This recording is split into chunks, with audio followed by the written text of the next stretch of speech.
Yes. So it's fantastic to be back here at TechChill. So I missed last year, but I'm going to try to avoid doing that in the future and be here. But hey, fantastic event, and really enjoyed the talks, and then especially like the founder stories. I can relate to a lot of the stuff there. Always this was thinking like, okay, I have 20 minutes, so that's like a lot of time, so what should I do? But anyway, if we kind of like go way back to my kind of like entrepreneurial roots, I always like to start with the fact that I actually started my like working life at the original startup. So the company that Bill and Dave started in their garage, in their tiny little garage in Palo Alto in California.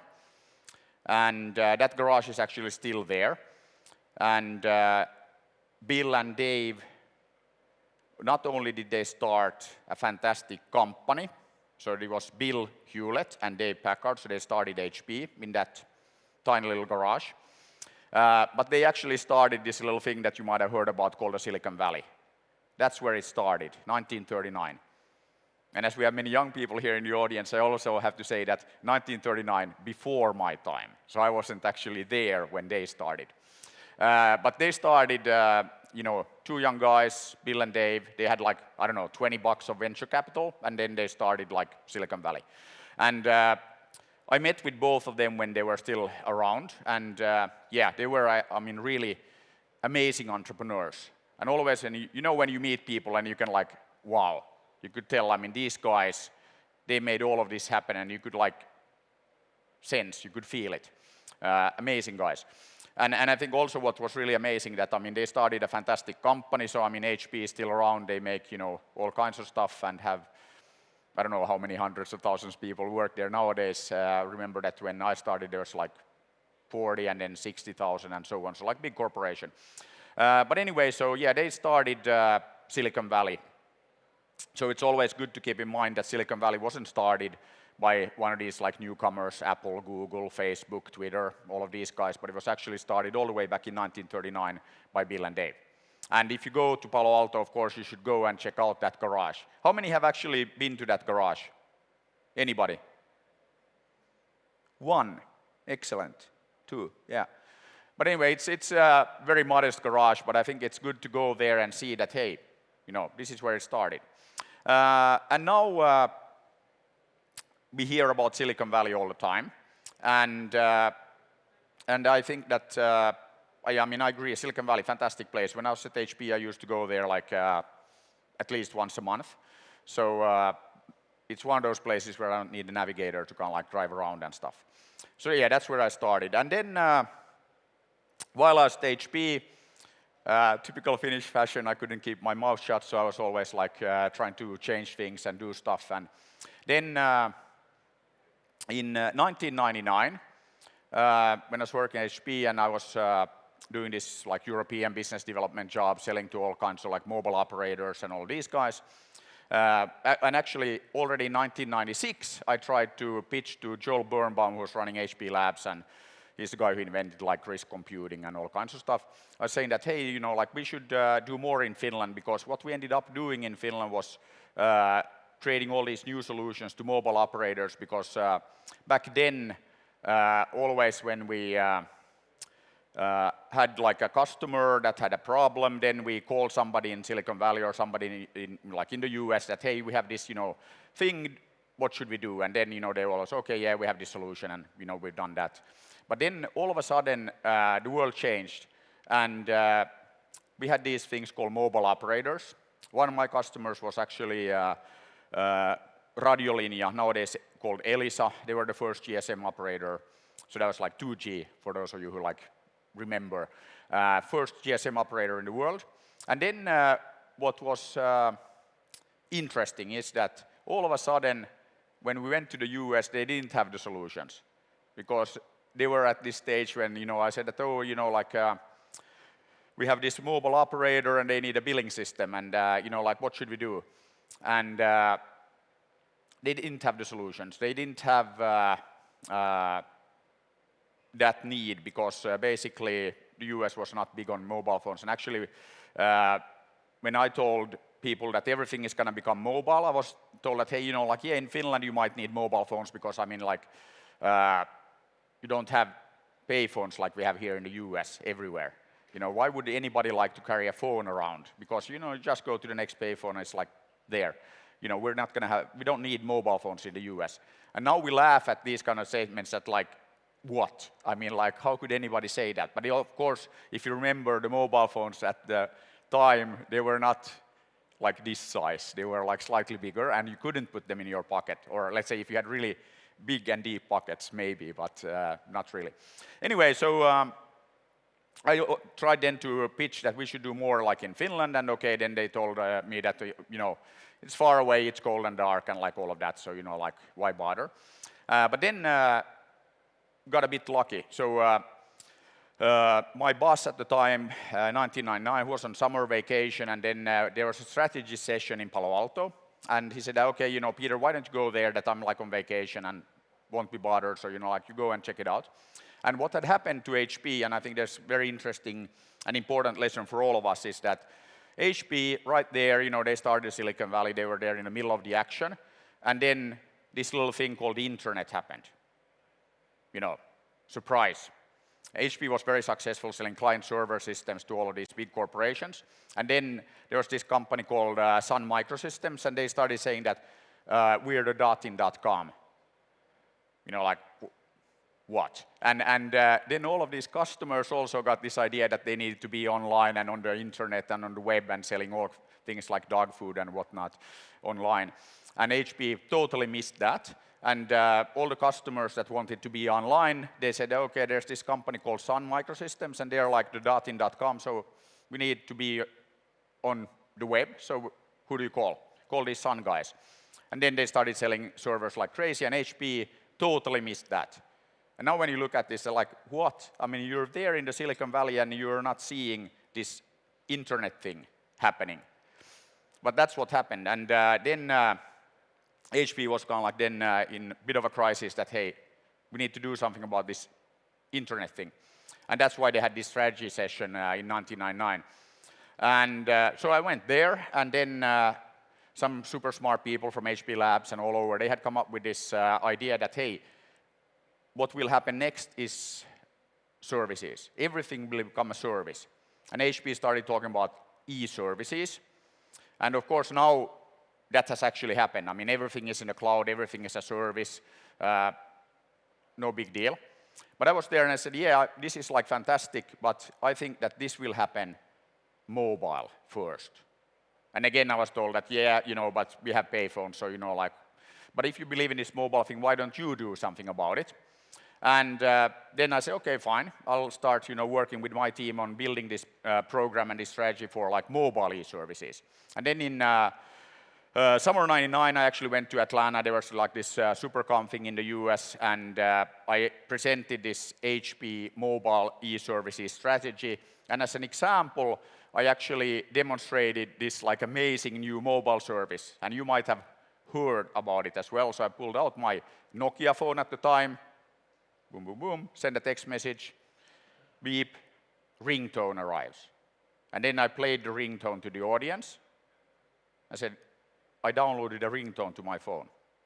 And then there was an elderly gentleman in the audience and said that, yeah, so like, when are you going to talk about like the serious like services? That, you know, ringtone stuff, you know, what's the big deal? Okay, of course, it turned out that ringtones became bigger than the whole music industry at the time. And okay, now it's like a bit different. But before, you know, iTunes and you know, Apple Music and Spotify and all of that, ringtones were a thing. And I think many of you probably remember. But anyway, and then I actually told the guy about the ringtones that I don't know what you think is a serious service, but we actually sold this system to an operator called Connect One in Austria. And they also said that, you know, yeah, ringtones might be a thing in Finland, but it's never going to work in Austria. So we actually told them that, okay, fine, we'll give you the system for free, but let's agree that we take half the revenue. And they say, yeah, fantastic deal. Let's do that. And we delivered the system like, I think it was like November or something like that year. And then, of course, what happened was that Christmas happened, everybody got new phones. And what do you do when I get a new phone? Okay, a bit later you'd actually download like a game or something, but then you download a ringtone. And the ringtone system that we delivered to those guys paid for itself 4 weeks. Done. And they never did that kind of revenue share deal with us ever again. And my boss at the time almost got fired for doing that deal, because HP had done also similar deals to these .coms in the US that were, selling dog food or whatever online, and not quite as successful as the ringtones. So then HP had a policy that you can't do revenue share deals with these crazy .com people. It's not a good idea. So not all of them succeeded. But anyway, so yeah, then we created this mobile services strategy, and part of that we started something called the HP Bazaar in 1999, 20 years ago, actually. October 99 we announced it, and I said that we got a bit lucky. We got a new CEO, Carly Fiorina. She joined from Lucent, and Lucent, just like HP had missed the .com thing, Lucent had missed this little thing called mobile, because, being in the US, who needs mobile phones and like all of that. So, and what happened to Lucent, of course, later was that, now Nokia acquired them and Bell Labs is part of Nokia, so it's like pretty cool. Nobody would have believed that in 1999 if you said that, hey, yeah, this little company from Finland will buy you guys. Yeah, right, get out of here. But it happened. So it just shows that things are not always like that predictable. Anyway, so we announced this HP Bazaar program in 1999, and you might ask that, like, what is that? Like HP Bazaar? It was exactly as the name implies, a bazaar. Partner program, marketing program, developer program, and more. Everybody else was doing competence centers in wireless, excellence centers in mobility, all of these like super boring corporate things. I mean, we're doing kind of the same, but we call it the bazaar. So every time I talked about it, I was asked, Peter, what is it? Like, what are you guys doing actually? Is it like a developer program? I said, yeah, it's like developer program, marketing program, all of that, and more. And then we actually work with 600 startups around the world. We set up this physical site first in Helsinki, which we call like Silicon Valley of mobility at the time. We all like learn. But anyway, then Carly went to Singapore after the announcement that we did in Geneva. And then she met with the Prime Minister, because HP, biggest employer after the government and stuff. Then a few days later, I get this email that, Carly met with the Prime Minister and she mentioned this bazaar thing, and they agreed that they need to have one in Singapore. So, okay, Peter, on a plane, Singapore, HP Bazaar, Singapore, done.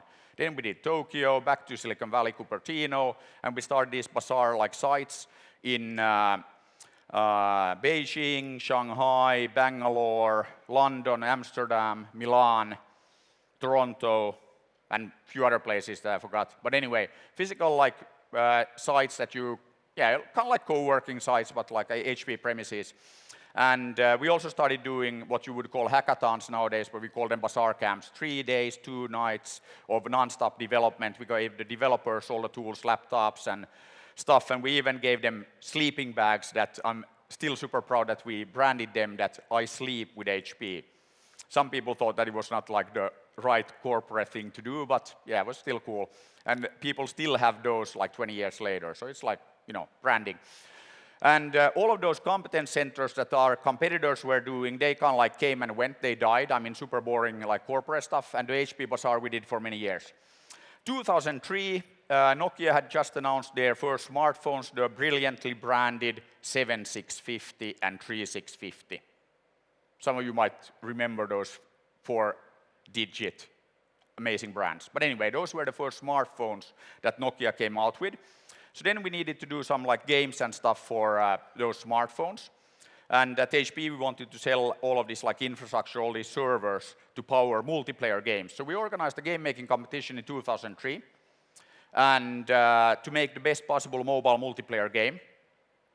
3 guys from Aalto University, Niklas, Kim, and Jarno, took part in the competition. They created a game called King of the Cabbage World that you have never heard about because it never came out.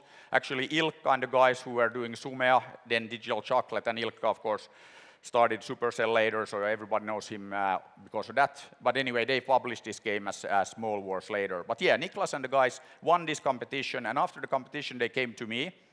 I said that, okay, that we're students here at Aalto, we won this competition, what should we do? And I said that you should do what you love to do. You love making games, so why don't you start a company to make games? How difficult can it be? Okay, it turned out that it wasn't like that easy. They started Rovio in 2003. Over the next 6 years, they made 51 games. And then in 2009, 10 years ago, 11th of December, they came out with the 52nd game that some of you might have heard about. It's called Angry Birds. So then Angry Birds came out, and okay, we actually made it #1 in Finland by telling our friends and family that, hey, why don't you download this game that we made? And home of Nokia, not too many iPhones, friends and family, word-of-mouth marketing, #1. And then Vancouver Olympics 2010, Anja Persson, famous Swedish skier, fell, couldn't participate in the Olympics, interviewed on Swedish TV. Super boring to just be here at the hotel, and it really sucks that I can't compete in the games.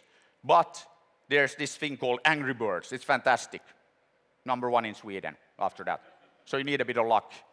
And yeah, then Apple noticed that there was something going on. They featured us in the UK, US. We became #1, stayed there for over 200 days. And then in 2010, I told everybody at Rovio that we're going to have 100 million downloads. And then they told me, Peter, you're crazy. Nobody has had 100 million downloads of anything before, ever. Not even you know, these Tetris guys that have been around for 20 years at the time. And then we actually went out there and did it.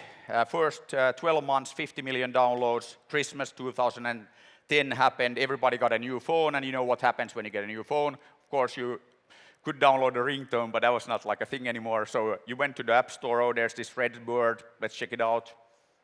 25 million downloads just over Christmas, and then March 2011, impossible happened, 100 million. And okay, then if you look at Angry Birds nowadays, it's like 4 billion and counting, so it's a big number. And we made that the fastest growing consumer brand ever. So in 2011, I think it was, no, 12, we were actually in the top 10 licensed brands globally in entertainment. 7 Disney brands, Hello Kitty, Snoopy, so Peanuts, and Angry Birds. And we did that in like 2 years, and everybody else had been around like Mickey Mouse since 1928, so faster than anybody ever before. And if you now look at Angry Birds, 9 out of 10 people on the planet know the brand. 93% of the Chinese population, 91% in India, and so on and so on. So not too bad. But again, I always say that it's super easy for us because we're from Finland, and everybody here probably knows that Finnish people are the best marketeers on the planet. So, you know, not too difficult. And you must be from Finland because you're laughing. I don't know why that happens. But anyway, so we did that. And actually, what happened was that we got to the 100 million, which was supposed to be impossible. And then we were 12 people when Angry Birds was created. And then we grew it to 850, and then to a few less. But anyway, so most of the people weren't there when the success happened. So then when you ask the newcomers that, okay, what do you guys do at Rovio? We make games, and then 100 million downloads happen. New game, 100 million, new game, 100 million, billion, whatever, easy, you know. So then always when I'm asked that, like, how did you guys do it? I mean, we know that you're the best marketeers on the planet, so you know that, but like, how did you make the success of Angry Birds happen? And then I always say that we are from Finland, and everybody in Finland, everybody at Rovio knows how to walk on water. That's how we did it. Easy, walking on water. Okay, what I mean by that is that the people who joined, they thought that, you know, that's what we do. New game, 100 million. Of course, we did a lot of work and we figured out how to get to 100 million. It's not easy, but it's the same as with walking on water. It's super easy when you know how to do it. You come to Finland in the winter, it's frozen. Super easy. And that actually brings me to final part of my talk. So when you come to Finland in November, it's cold, it's dark, there's slush on the ground, so it's very clear that it's not the Silicon Valley. It's better. It's much, much better because it's different. And that is actually how we made Slush the biggest startup event on the planet. Slightly bigger than TechChill, not by much, but a little bit. And when we did the first Slush, 300 people, so less than we have here now, showed up. And I had invited Ilkka, so Ilkka Paananen, founder of, actually he was doing digital chocolate at the time, but nowadays everybody knows Ilkka because of Supercell. Ilkka was there, Risto Siilasmaa, who started F-Secure, nowadays chairman of Nokia. We had Monty Videnius, who started MySQL, the first unicorn, or one of the first in Finland, sold to Sun Microsystems for $1 billion a bit later. So Monty was there. We had Sampo Karjalainen, who started Sulake Habbo Hotel, and then we also had Ilja Laurs, who started a company called GetChar in Vilnius, Lithuania. So again, fantastic like regional collaboration already back then. And then we just asked these founders to share their stories, like we have the founder stories shared here today. And the whole point was to get young people excited about being entrepreneurs. Because the previous year I had given a talk to 600 students at Aalto University about entrepreneurship. And I asked the students, how many of you guys are going to start a company or join a startup once you graduate or even before? 2007, Helsinki, Finland, 600 students. How many did want to become an entrepreneur? 3. 3 students. Like, what the fuck?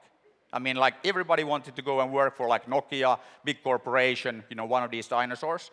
And we all know what happened to the dinosaurs. They didn't win. The small furry animals won. So we need more small furry animals and less dinosaurs. And even if we want to kind of like, use a Finnish analogy, to get the big forest, you need to plant the small, like, seedlings, the small plants. So we needed to do something, and that's why we started Slush in 2008. 300 people showed up. Fantastic event. Everybody was like super excited about like everything. And then at the first Slush, I said, we're going to make this the biggest and best startup event on the planet. And you probably know what happened. Being in Finland, I was told that, hey, Peter, you're crazy. Like, how could this become the biggest? We're here in Helsinki, and what about Silicon Valley? And I said, what about Silicon Valley? I mean, fantastic place. I started my career there at, the company that Bill and Dave started in Palo Alto and yada, yada. So great place, but you can't lead by following. It's impossible. You can't copy your way to leadership. You have to lead. You have to do things first. That's what we did with Slush. Everybody else wants to be Silicon Valley of this, Silicon Valley of that, so we decided to do Slush. November, Helsinki, cold, dark, slush on the ground, not the Silicon Valley. Better, much, much better because it's different. Slush, 25,000 people, 160 countries show up, half of Silicon Valley, half of China, everybody's there. It's all run by young people. 2,600 young people from more than 60 countries volunteered to build Slush last year. They are there not because somebody told them that please do some startup thing. They are there because they love to be there. And few years of Slush, you build the best and biggest startup event on the planet, then you go and build the biggest and best startups on the planet. That's how it works, and that's what we're doing. And now the picture in the background, what we are building is the finest Bay Area. Apparently there's a Bay Area in the US, and there's like the greater Bay Area in Hong Kong, Macau, Shenzhen, Guangzhou, but it's not the finest. What we are building is the finest Bay Area. And it's facts-based, so Fin and Est, so Finland and Estonia at the center. So, I always encourage everybody when they ask, like I was in Serbia and they asked me for some advice for how to do the startup ecosystem, and I told them that, hey guys, you should be Estonia. Good advice for all of us, also here in Latvia, be Estonia. But anyway, so we're working to build this finest Bay Area, and to make it a bit more efficient, we're building a tunnel to connect Helsinki and Tallinn, reducing the travel time from currently 2 hours to 20 minutes. And you can already buy tickets, but the trains will only be running like 24th of December 24, so that's when you can get on board. And yeah, we're building not the Silicon Valley, but something that is much better, much bigger, and we're increasing the talent density massively, so stay tuned. Thank you.